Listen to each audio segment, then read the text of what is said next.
este frente sobre el sueldo mínimo. Recordemos que el ministro de Trabajo la semana pasada mencionó que es momento, que está en agenda, digamos, evaluar un incremento del piso salarial, algo que ya había adelantado aquí justamente en Economía para Todos en una entrevista que tuvimos a inicios de este 2024, porque, de acuerdo a las expectativas del gobierno, es que este año, 2024, va a haber una mejoría en la economía, dejando atrás pues esta recesión anunciada por el ministro de Economía el año pasado.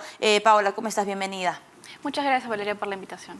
A ver, ¿hay condiciones ahora estables, claras, concretas para incrementar el piso salarial? A ver, en primer lugar, cuando pensamos sobre el salario mínimo, hay que preguntarnos primero dos cosas.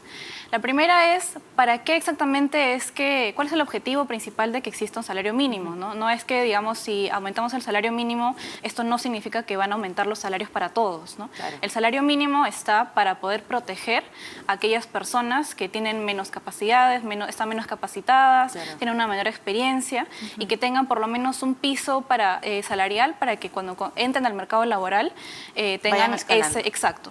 Pero, y estas personas menos capacitadas, con menos experiencia en el Perú, no están en el sector formal.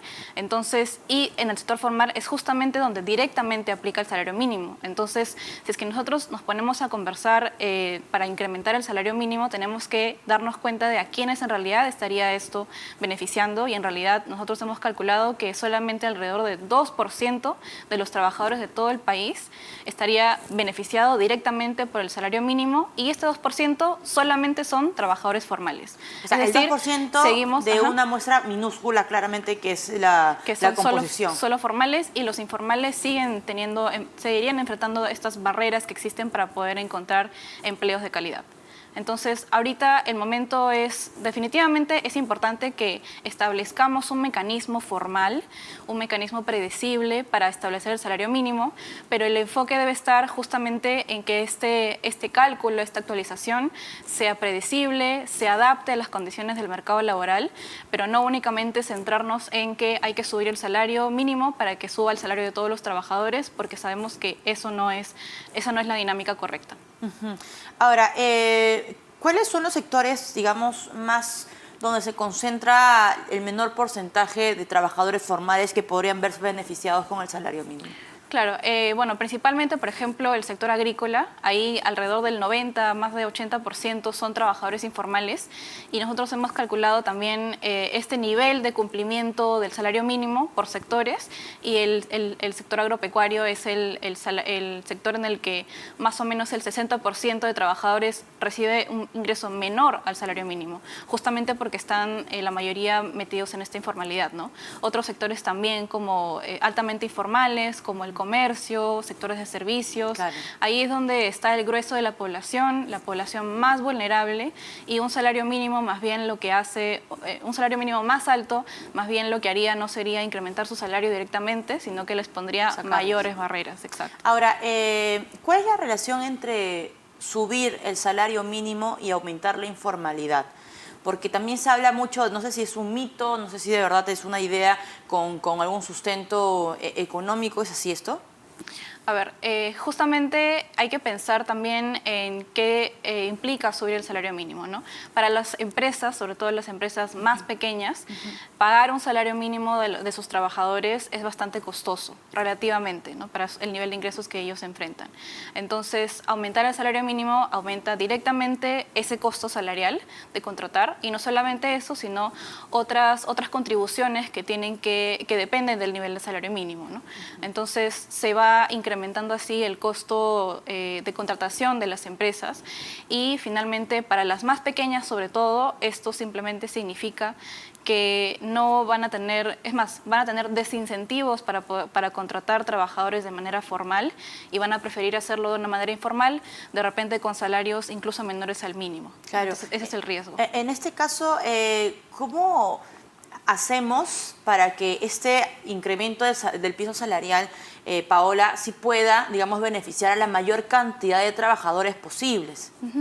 Con el tema del salario mínimo, regresando a lo primero que mencionaba, el objetivo es proteger a los más vulnerables, ¿no? A los menos capacitados. Okay. Entonces, una práctica que se recomienda internacionalmente es principalmente comenzando desde analizar cómo está el mercado laboral en el Perú. Okay. Y nosotros observando diferentes regiones, diferentes sectores, incluso empresas de diferentes tamaños, sabemos que el nivel de productividad de los trabajadores es bastante diferente.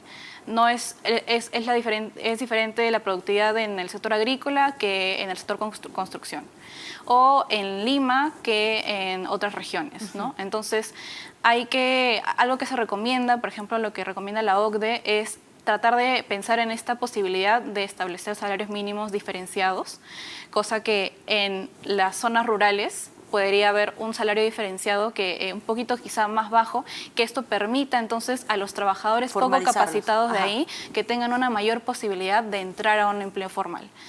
Okay. Y así también por sectores o por edades. Eso se hace también en otros países. En México lo hacen por tipos de sectores.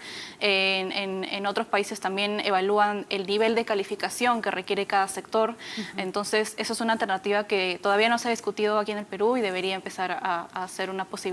Debería ser, digamos, un punto de discusión ahora que se ha instalado el Consejo Nacional de Trabajo, que lo que nos mencionó en su momento el ministro de Trabajo, Daniel Maurate, es que iba a ser una reunión con 0 presencia, 0 reflectores, 0 cámaras de televisión para evitar que esto se pueda polemizar, ¿no? O entrar en este torbellino.